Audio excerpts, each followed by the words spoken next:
The galaxy had grown used to the sound of humans. They talked, a lot. They argued, laughed, traded, built, and sang across the stars. Wherever they went, there was noise, the heartbeat of a young, ambitious species that refused to stay quiet. Their colonies spread like wildfire, their music echoed in alien marketplaces, and their inventions changed worlds that had stood still for centuries. Then one day it all stopped. No more transmissions, no trade signals, no chatter from the human colonies. Earth went dark, their stations went offline.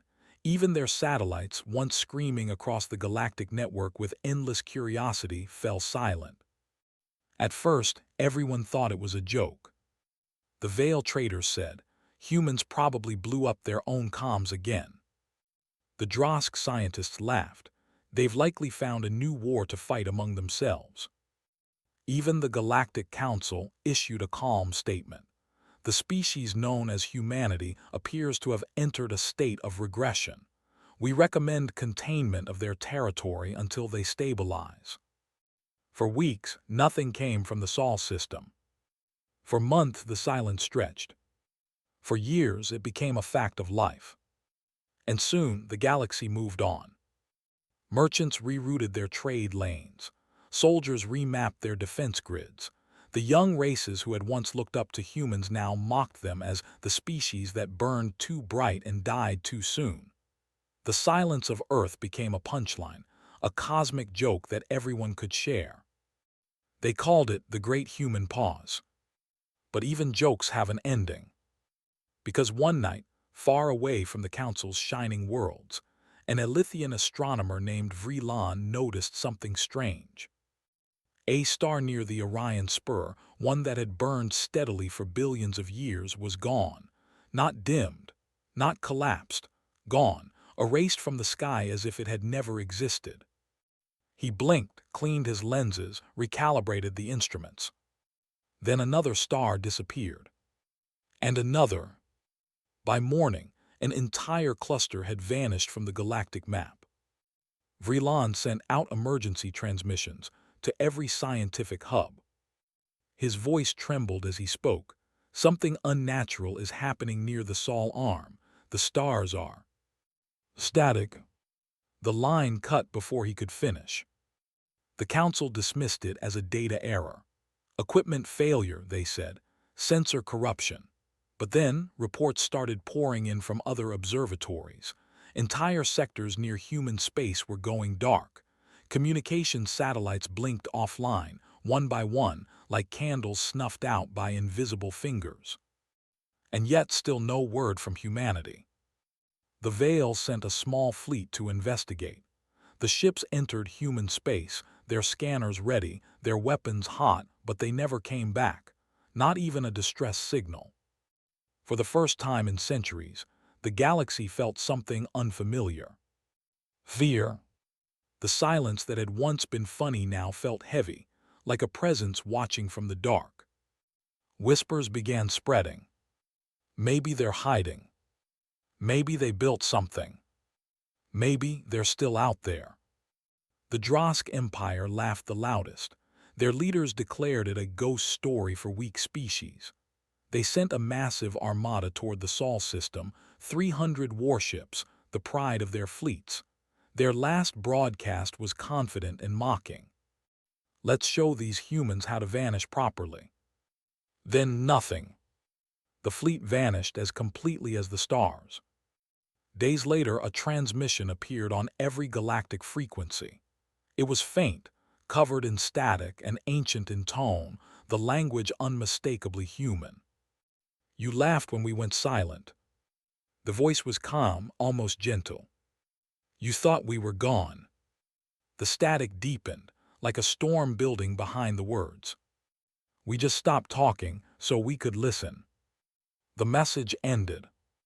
No source, no trace, no explanation.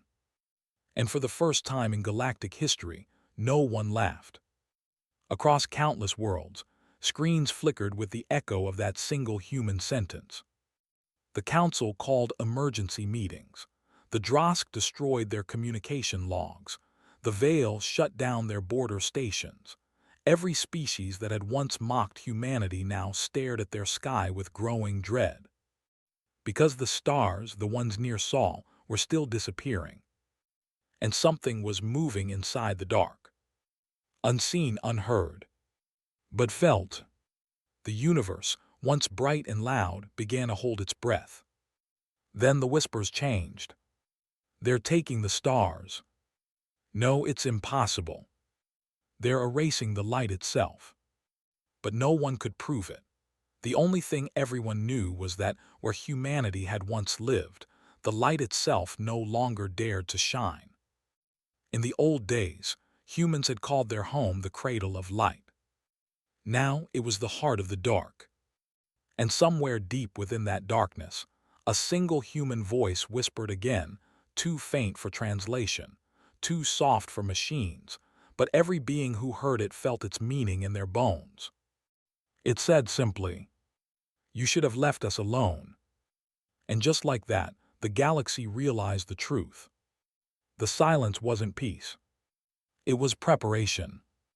For weeks after the strange message, the galaxy stood in uneasy silence. No one dared to speak the word human aloud. The Galactic Council ordered investigations, but even their bravest fleets refused to travel near Sol. Rumors spread faster than light, fleets lost, colonies swallowed by darkness, and ancient signals coming from the empty zones where human outposts once existed. But no one could prove anything. Until the Drosk Empire broke the silence. Their chancellor, a creature of arrogance and steel, slammed his fist on the council table and shouted, "Enough of this superstition. Humans are extinct. I will prove it." He ordered Expedition 9, the largest fleet in Drosk history. Over 500 warships. Millions of soldiers. Enough firepower to burn a world into dust. The fleet moved toward Sol, broadcasting their mission live across the galactic network. It was a show of dominance, a declaration that the Drosk feared no ghost stories. "Watch and learn," the Chancellor said, his fangs gleaming. "We'll bring back proof that humanity is gone for good." Billions tuned in. The first day, everything seemed fine. The fleet entered the outer Sol region past Pluto's orbit. Their instruments scanned for signals, nothing. The human satellites, once countless, were gone. No debris, no energy traces. It was like the entire system had been cleaned by unseen hands. On the second day, the fleet reported strange distortions. Their navigation systems glitched, coordinates shifted, time stamps began looping. A few ships turned back, claiming gravity anomalies, but no one believed them. Then the third day came. The Drosk flagship, Dominion's Fist, sent a transmission across the stars. Static roared, then a terrified voice broke through. "They're here, they're watching us. The stars are moving." Silence. No signal, no fleet, no survivors. The entire Drosk armada vanished from existence. Just like the stars before it. Every listening world froze. News networks replayed the last words again and again. "They're here. They're watching. The stars are moving." Some believed the humans had built new weapons and technology beyond comprehension. Others whispered darker theories, that humanity had become something else entirely, something beyond physical form. Within days, telescopes near Drosk space picked up new anomalies. 3 suns, the pride of the Drosk Empire, blinked out like dying embers. Not exploded, not consumed, just erased. Then came the message. It appeared across every comm network, every species, every planet, every ship. A human voice, calm and unhurried, echoing in a tone that felt both ancient and alive. "You sent ships to find us. Now they've found what they were looking for." No one spoke for a long time. The message ended there. No coordinates, no threats, just those words, quiet, confident, final. The council met in chaos. "What do we do?" someone shouted. "They're killing stars." "Impossible. No species can erase a sun." But deep down, every leader in that room knew the truth.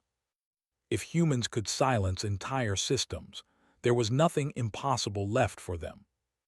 One of the younger ambassadors, a thin, trembling creature from the Alithian species, stood up and whispered, "Maybe they learned how to destroy energy itself." No one laughed. Meanwhile, reports kept coming. The Vale colony on Kareth IX lost contact. Mining stations on the edge of human space stopped responding. Ships sent to investigate returned empty, their crews missing, replaced by frozen chairs and shattered glass. And still no sign of life, no human faces, no ships, just silence. Across the galaxy, people began to whisper prayers to forgotten gods, and to one name they once mocked. Humanity. The same word that used to mean chaos and noise now meant fear. Soon the panic spread to the common worlds. Civilians fled the edges of space, abandoning colonies near the old human borders. Star charts were redrawn with one word written across hundreds of light years: void zone. But it wasn't empty. Everyone could feel it. Something was there, watching, waiting. Some said they could hear faint human songs when their comms were quiet. Old Earth melodies carried through static, haunting and beautiful. Others claimed they saw blue lights in the distance, like the reflection of oceans hidden inside the dark. And slowly, the galaxy began to understand something terrible. The silence wasn't the absence of humanity. It was their shadow, their choice. They hadn't vanished. They had withdrawn. The humans who once filled the stars with noise had turned inward. And what they found inside themselves had made them gods. Now they didn't shout. They didn't beg. They didn't warn. They simply erased. By the end of the second cycle, the council voted to seal all routes leading toward Saul. The chancellor of the Drosk was declared missing. His empire crumbled within weeks. Trade routes collapsed. Fear ruled every system. And yet, far beyond the silence, deep within the black where Saul once shone, the faint outline of Earth could be seen. Still there. Still quiet. Still waiting. As one Alithian poet wrote in despair, "We thought their silence meant defeat. But perhaps it was mercy. And now mercy has run out." The galaxy had never known fear like this. Entire civilizations had risen and fallen, yet none had ever seen stars die without reason. Now they were watching light itself surrender. The Galactic Council sat in darkness. No one dared to brighten the chamber. Every screen showed the same thing: black sectors expanding outward from the Saul region like a spreading infection. "They're consuming light," whispered an Alithian delegate. "It's unnatural." The Vale representative hissed, "Light cannot be consumed, it can only be hidden." "Then tell me," snapped a voice from the shadows, "who's hiding it?" No one answered. The truth was too heavy for words. For years, humanity had begged for acceptance, to sit among the elder races, to share knowledge, to belong. They had been mocked, betrayed, and used. Their colonies were taxed, their ships inspected, their people called emotional animals. And when they went silent, the galaxy believed they had finally broken. But the silence was not surrender, it was evolution. In a remote Vale research station, a small group of scientists worked desperately to understand the phenomenon. Among them was Dr. Roughton, a xenobiologist who had once studied human behavior. He remembered their eyes, the way they carried light even in despair. He remembered their anger, their humor, their strange loyalty to ideas bigger than themselves. "They don't vanish without a reason," he told his team. "If the humans wanted to destroy us, they would have already done it. This is something else." "Something else," a technician scoffed. "They've erased half our sector." Roughton sighed, his gaze distant. "Yes, and yet they left the council worlds untouched. That's not random, it's a message." "What message?" He turned to the observation screen. The Sol system pulsed faintly on the edge of the display. a small, steady heartbeat in an ocean of black. They're showing us what silence feels like. That same night, the Council's last deep space probe entered Sol's outer boundary. It was unmanned, guided only by coded instructions. Its sensors recorded nothing but static for 12 hours. Then, a faint pulse. A human voice. The probe automatically translated it across every frequency. You watched us burn. You mocked our grief. You fed on our wars. You called it order. The voice paused, slow and heavy, like someone remembering something sacred. So we built a new order, one you cannot enter. Every screen flickered. A single image appeared. Earth. Blue, alive, untouched. Orbiting it was something enormous, not a station, not a ship, but a ring of light, like a halo forged from fractured suns. The ring shimmered with golden lines that pulsed like veins. It bent light itself, drawing energy from the surrounding stars, folding it into itself. The council chambers fell into chaos. What is that? A Dyson ring. Impossible. They've learned to feed on stars. Then the image changed. The probe's camera turned toward a figure. A human. He stood in a silver suit, face bare, eyes glowing faintly blue. His expression was calm, not angry, not vengeful, just resolute. We were the children of light, he said. You took it from us. You called us fragile. You called us loud. So we learned to hear what you couldn't, the language of the universe itself. He smiled faintly. Now we speak it fluently. The transmission ended. The council tried to block the feed, but it was too late. Every world in the galaxy had seen it. Billions of people, soldiers, merchants, children, stared at that calm human face, and something inside them broke. For the first time, they realized that humans had not vanished. They had simply outgrown the galaxy. Dr. Ralton stood before the council days later, trembling. They've learned to manipulate reality itself, he said. They've merged energy, gravity, emotion, everything we once separated. They are not just scientists anymore. They are creators. Gods, someone whispered. No, Ralton said softly. Just humans who remembered how to dream. Across the rim worlds, panic spread. Entire fleets deserted their posts. Temples were built in the shape of human silhouettes. Some prayed for forgiveness. Others prepared for war. But the humans did not come. They didn't invade. They didn't demand. They didn't explain. They simply existed in silence. And the silence itself became a weapon. Ships that drifted too close to the Sol boundary vanished without a trace. Planets that fired weapons toward the void found their suns dimming for days. Communications near human space became distorted, voices echoing strange words, old human phrases, repeated in whispers. We just stopped talking so we could listen. No one knew what they were listening to. Some said it was the sound of stars dying. Others believed it was the universe itself, finally answering them back. Whatever it was, humanity had crossed a threshold no species had ever reached. They had become something new, a collective mind wrapped in the warmth of a single blue world. And somewhere in that endless dark, within the heart of their silence, a plan was forming. Because while the galaxy feared them, humanity had not forgotten. They remembered every insult, every stolen world, every drop of blood spilled while others watched. And now, after centuries of ridicule and exile, humanity had discovered a truth that no one else dared to touch. Light can die, but darkness listens. And when it listens long enough, it learns to answer. The galaxy had seen wars. It had seen planets burn, fleets vanish, and suns die. But it had never seen fear like this. Not the fear of death, not the fear of pain, but the fear of something you cannot understand, yet know is already looking back at you. That was what humanity had become. After the probe's message, the one that showed Earth surrounded by its golden ring, the Galactic Council fell into panic.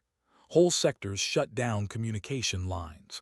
Some races tried to surrender before any battle had even begun. Others denied what they saw, calling it human trickery. But one thing united them all. No one dared to enter human space. No one except the Veil. The Veil had always been proud, believing themselves the true rulers of the galaxy. For centuries, they had bullied weaker races, taken resources from human colonies and called it diplomacy. Now their arrogance was their doom. The Veil Chancellor, a tall, pale creature with silver eyes, stood before the council and said, "This is nonsense. Humans were children when we ruled the stars. They're bluffing. We will talk to them. We will control them." The chamber fell silent. Everyone stared at her. "You'll negotiate?" someone asked. The Chancellor smiled faintly. "Of course, every creature has a price." Within a week, the Veil sent a diplomatic fleet towards Sol, 20 ships, shining silver, each carrying envoys, translators, and peace offerings. The fleet never made it to Earth. At first, their transmissions were calm. "This is the Veil delegation," the lead envoy said. "We come in peace. We wish to discuss coexistence." No response. Hours passed. The envoys continued broadcasting. "We bring tribute. We recognize humanity." The signal broke. A high-pitched frequency filled the channels. The technicians on the council's receiving end covered their ears as the sound deepened into static. Then the video feed returned. But it wasn't the Veil envoy speaking anymore.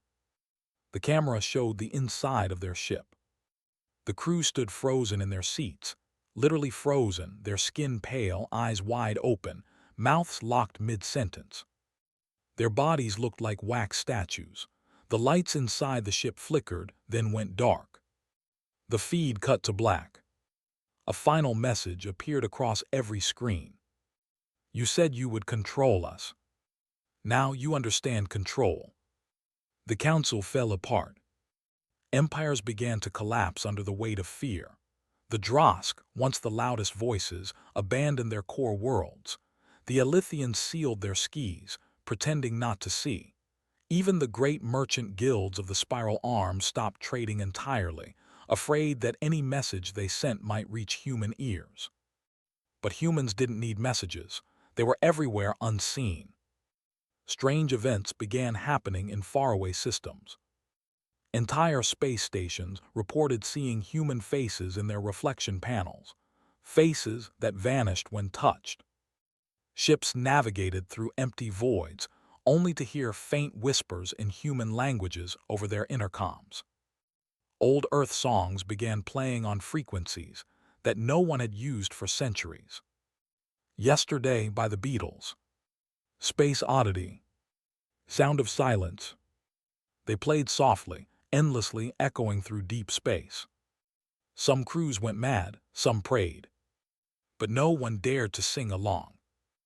On the 5th cycle after the Veil incident, a desperate plan was made. The Council's last surviving members decided to open a direct channel to humanity. They gathered in a dark chamber surrounded by flickering holograms of dying stars. No guards, no fanfare, just fear. The Alithian speaker, voice trembling, said, "Humans, if you can hear us, we wish to make peace. Please, tell us what you want." The lights flickered. The walls groaned, as though the room itself were breathing. Then a hologram appeared in the center, a human silhouette, tall and calm, surrounded by faint blue light. His eyes were distant, ancient. "What we want," he repeated softly. "You mean what you took." No one spoke. The hologram stepped closer, his voice quiet but sharp as a blade. "You wanted our worlds, you wanted our labor, you wanted our silence." He looked around the chamber, and the light dimmed further. "You taught us to listen, so we did. We listened to the stars, to the void, to ourselves. And do you know what we heard?" He leaned forward. "You." A council member stammered. We didn't mean. You meant everything, the human interrupted, his tone cold and calm. Now you will live with what you created. He raised his hand, and the chamber's walls turned transparent. Outside, the counselors gasped.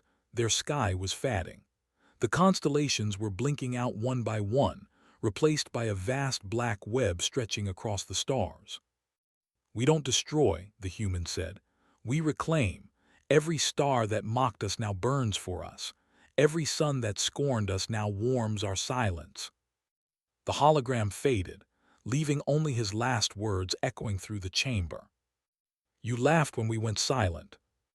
Now silence is all that's left. When the light returned, the chamber was empty. No one ever found the council again. Across the galaxy, entire species hid in their homes, whispering old human names like prayers.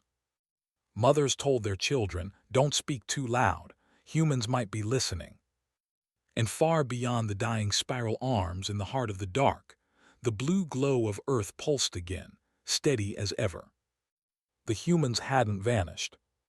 They had simply taken back what was theirs.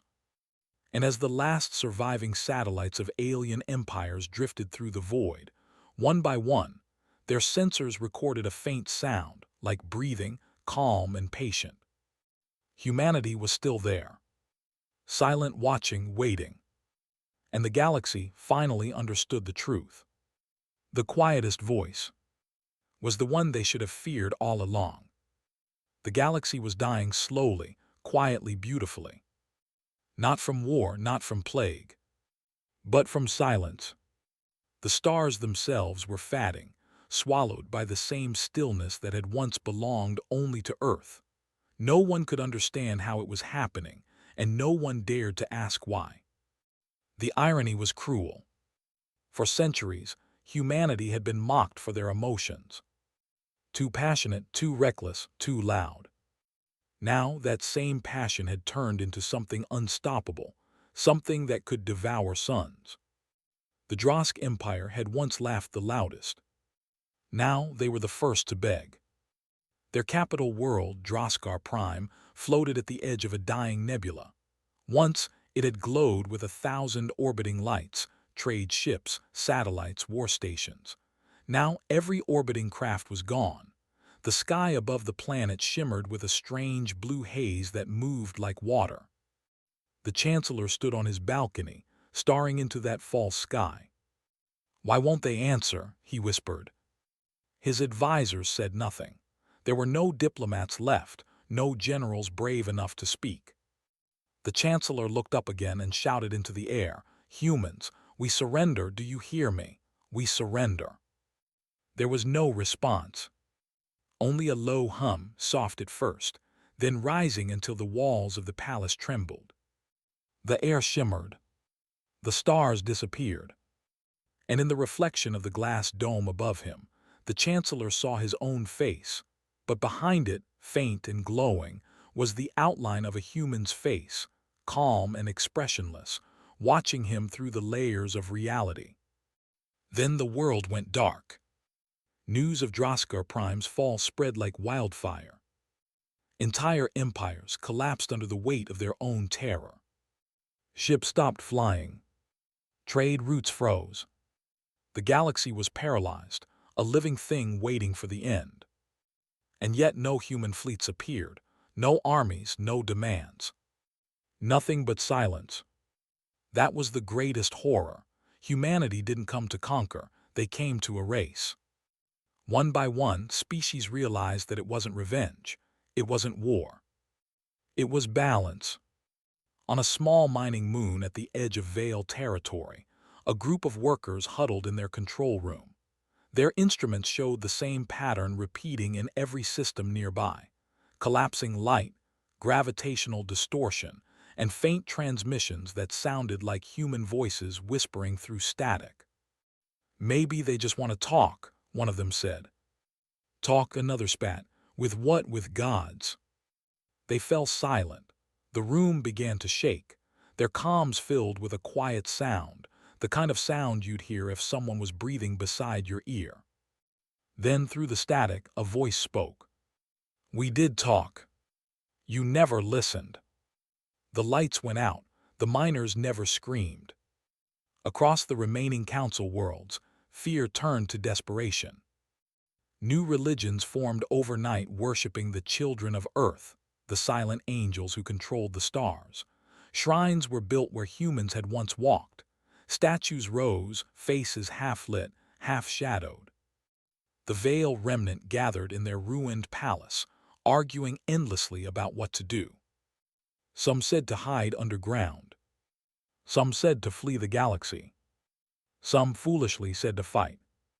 Fight with what? One commander laughed bitterly. Our weapons can't touch them, they've become light itself. But the oldest among them, a blind priestess, shook her head. No, she whispered, they're not light, they're what comes after light. Her words haunted them.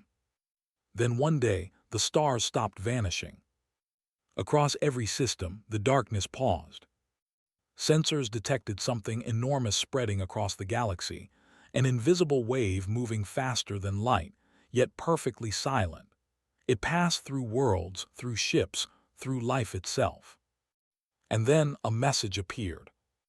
Every screen, every device, every particle receiver in existence lit up with the same words. We are done. Simple, calm, almost merciful. The survivors trembled, some cried in relief, others broke down in worship. But then a second message followed. We have taken back what you borrowed. You will live, but you will never leave your stars again. And one by one, every hyperspace route in the galaxy collapsed. Faster than light travel, gone. Wormholes sealed. The galaxy was suddenly small. Each species was trapped within its own sky. No more trade, no more colonies, no more empire. Just isolation. The same isolation humanity had once endured. 1,000 years later, the story of the humans became legend. Children were taught to fear the blue glow that sometimes flickered at the edge of the night sky. Priests told of the silent ones, who punished arrogance and preserved balance. And every now and then, when an explorer tried to rebuild the old routes and reach beyond their stars, their ships would vanish, erased without a trace. It became a universal rule: do not disturb the silence. Because somewhere out there, beyond the black veil of space, humanity still watched. Not as conquerors, not as monsters, but as reminders. In a distant world that had never known humans directly, an old child asked his mother, "Do you think the humans were evil?" The mother smiled sadly. "No, my son, they were what we were supposed to be until we forgot how to listen." And as the child looked up at the faint blue shimmer that once was Earth, he whispered, "Maybe one day they'll speak again." But deep within that blue light, hidden under endless silence, a voice already answered, one no alien could hear. "We spoke enough. Now the stars tell our story." For 1,000 years, no one dared to speak the word human. It had become sacred. A whisper of warning. A story told in the dark when children asked why the stars no longer answered. The galaxy had been divided into silence. Each world was trapped in its own lightless sky, unable to reach the others. The great empires that once ruled the cosmos had turned to dust. The only thing left was fear and memory. But memory, like light, has a way of finding its path. In the year marked as Cycle 1001 after the silence, a single ship launched from the ruins of the Veil homeworld. It was old, small, and trembling with the last energy its world could give. Inside it were 7 beings, descendants of 7 different species, the last remnants of what had once been the Galactic Council. They called their mission the Return. Their goal was simple: reach Earth. To see what humanity had become. To understand why the stars had been taken, and if they could ever shine again. The ship moved through the void, using forgotten drives and relics of a lost age. The closer they came to the Sol region, the darker the universe grew. Even time seemed to slow. "We're entering the boundary," whispered the pilot, an Elythian with trembling hands. "Keep going," said the leader, an aged Drosk whose voice carried both defiance and exhaustion. "If we die knowing." The scanners began to fail. Lights flickered. The stars outside faded until there was nothing, no color, no sound, no space. And then suddenly blue. The ship broke through the darkness, and what they saw stole their breath. In the middle of the void, where no light should exist, burned a single star, Sol. Alive, brilliant. And around it, floating like a crown, was a colossal ring of white fire, endless, beautiful, alive. It pulsed like a heart. The veiled descendant whispered, "Is that Earth?" "Yes," the Drosk answered softly. "That's where they began." They guided their ship closer, trembling as they entered the orbit of the blue planet. It was magnificent, greener than any world they had ever seen, its oceans shining like molten sapphire. The continents glowed with lines of golden light that traced across the surface like veins. But there were no cities, no satellites, no stations. Just silence. And yet they could feel something. A presence. A weight pressing against their minds, gentle but overwhelming. Without warning, their ship stopped moving. All controls froze. The lights dimmed to a soft blue. A voice filled the cabin, calm, human. "You came far. No one moved. You sought what you once destroyed. Why?" The Elythian pilot swallowed. "We came to ask forgiveness." The voice was quiet for a long time. Then it spoke again, softer now. "Forgiveness is a sound. You took it from us. Now you live in its echo." The crew trembled. One of them, a young Vale, whispered, "Please let us see you." The voice replied, almost kind, "You already do."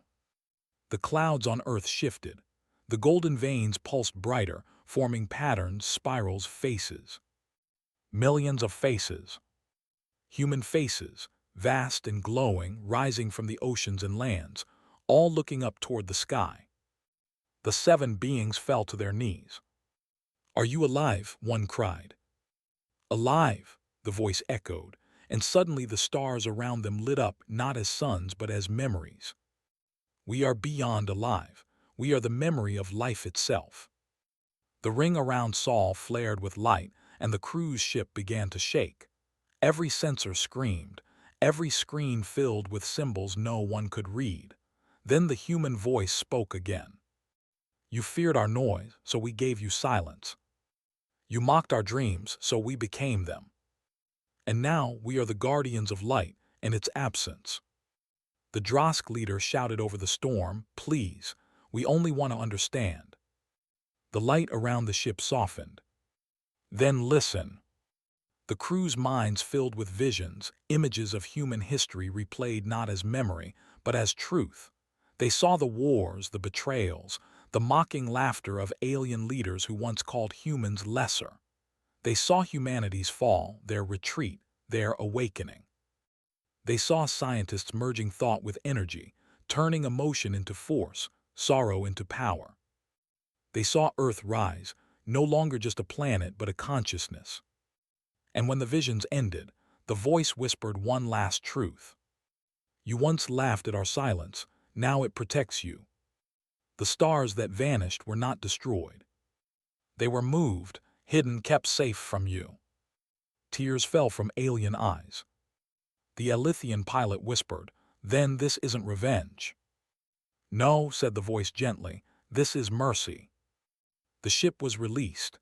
They drifted away from Earth, blind and trembling. Behind them, Sol pulsed once more, the final dawn of the galaxy, shining through the endless black. When they returned home, no one believed them. Their words were written as prophecy, their journey called madness. But one truth spread through every world, whispered in every dark corner of the galaxy. Humanity had become the light that guarded the dark. And on quiet nights, when the wind moved through the ruins of forgotten empires, some claimed they could still hear that calm human voice, carried across the stars. We never vanished. We just learned how to shine where no one could see. The story of the seven who returned from Earth spread like fire across the silent galaxy. Some called them liars. Others called them prophets. But none could ignore what followed. Because soon after their journey, the stars began to move again. At first it was just a small sun on the edge of Drosk space. It flickered, brightened, and shifted in its position as if something had pulled it by invisible hands. Then another moved, then 10, then hundreds. The galaxy, once still and cold, began to pulse like a living thing. The ancient observatories that still functioned recorded the same impossible readings, gravitational waves shaped like patterns, symmetrical, intelligent. It was as if the very fabric of the universe had started breathing again. And at the center of it all, beyond every telescope and dying sensor, the Sol system glowed like a heart reborn. On the broken world of Elithia, an old scholar named Vreelan II, descendant of the first astronomer who had once warned of the vanishing stars, stood before his last surviving students. His eyes were tired, but his voice trembled with awe. "Do you understand what this means?" he asked softly. "They are rebuilding the stars. They're rearranging the galaxy itself." His students stared at him in silence. "But why?" one finally asked. Vreelan II smiled faintly. "Because they were always builders. Even when the galaxy mocked them, they created. Even when they were silenced, they dreamed. And now, they're dreaming on a scale we can't even imagine." Across the remaining worlds, the ancient fear began to fade. Where once there had been trembling and despair, now there was wonder. Species that had spent centuries hiding underground came out to watch the skies. The heavens shimmered with lines of light that danced across the dark like threads being woven together. The galaxy realized the truth. Humanity wasn't erasing anymore. They were remaking. The humans who had once been flesh and bone had transcended those limits long ago. They had become pure consciousness, a harmony of thought, emotion, and light spread across every particle of space. They were the architects of a new creation. Every vanished star was being reignited, but not as before. Each one pulsed with a rhythm, the same rhythm as a heartbeat, humanity's heartbeat. In the ruins of the old Galactic Council chamber, a hologram suddenly flickered to life after centuries of silence. It showed the same human figure that had once spoken there, the same calm voice, the same steady eyes. "We have listened long enough," he said. "Now we speak again, not in words but in light." The hologram expanded, showing a map of the galaxy. Millions of stars glowed, forming a vast spiral not random, but arranged like a message written in the heavens. "We are not your gods, we are not your judges, we are your reflection." The room glowed brighter. The stars aligned into an image, a hand reaching outward, open, peaceful. We were the weak ones, the noisy ones, the dreamers. But we learned that silence is not the end. It is the beginning of creation. For the first time in thousands of years, the galaxy wept. Every world could see the same phenomenon. The night skies turned golden as beams of light stretched between stars, connecting them like constellations reborn. Communication returned, but it was not through technology, it was through thought. Every living mind felt it, a warmth, a whisper. Humanity had not just rebuilt the stars. They had rebuilt connection itself. Species that had once hated each other began to hear each other's thoughts, clear, honest, unfiltered. The barriers that had once divided the galaxy fell. And in the heart of it all, Earth glowed like the soul of the universe, shining brighter than any sun. The humans had become something no one had words for, not machines, not spirits, not gods. They had become the language of the cosmos itself. One night, Vreelan II stood beneath the glowing sky and asked the question that every being across the galaxy was thinking. Will they ever return? And though no voice answered him, The stars shifted again, forming words so vast that they could be read across 1,000 systems. We never left. The message lingered for hours, burning with the color of dawn. Every being who saw it felt something deep inside, something ancient and human. Hope. The next morning, as the suns rose on thousands of worlds, a miracle happened. Seeds that had lain dormant for centuries sprouted again. Dead oceans shimmered with life. Old machines reactivated, powered not by fuel but by light. It was as if the entire galaxy had been forgiven. Humanity had not destroyed creation. They had rewritten it, giving every race, every world, every living thing another chance. But this time there would be no empires, no wars, no chains. Just silence. Beautiful, peaceful, eternal silence. At the edge of the galaxy, a small child looked up at the night sky, now alive with millions of reborn stars. "Mother," she whispered, "who made the lights come back?" Her mother smiled and pointed upward, "The ones who listened." The child tilted her head. "Will they ever talk to us?" Her mother shook her head gently. "No, my dear, they already are. You just have to be quiet enough to hear them." And as the child stared upward, she thought she heard something. A soft voice carried on the wind, warm and kind, older than time itself. "We were human. We loved, we dreamed, we fell. But we never stopped reaching for the stars." And so the galaxy lived on, forever under the light of the ones who had once been mocked, forgotten, and erased. Humanity had not vanished. They had ascended. And in doing so, they taught the universe its final, eternal lesson. Silence is not emptiness. Silence is the sound of everything becoming one.